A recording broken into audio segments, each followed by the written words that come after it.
Monowitz camp, or Auschwitz III, was created in 1942. It was annexed to the giant Buna Monowitz factory of IG Farben, which manufactured synthetic rubber, or Buna. But production had not started yet. 4 byproducts are produced, including benzol and glycol. The prisoners are employed in the Buna factory in exchange for a daily indemnity paid to the SS by the IG Farben industrial group. It is called a work camp. In fact, the prisoner there is often subjected to torture, causing a progressive decline that leads him to the gas chamber. I heard an SS officer tell the prisoners, "You are all under a deferred sentence of death."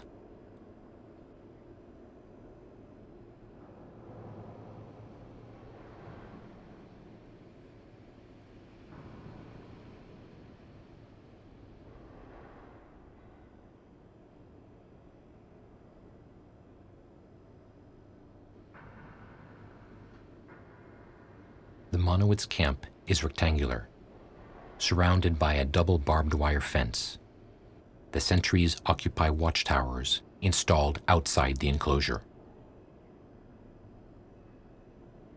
In the middle of the camp, an enormous esplanade forms the roll call area, illuminated during the evening roll call by a projector mounted on top of a mast.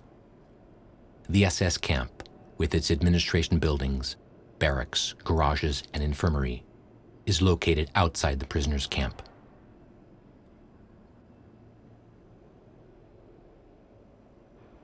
Inside the camp, the blocks, mostly wooden huts, are surrounded by lawns with a few flower beds in spring and summer.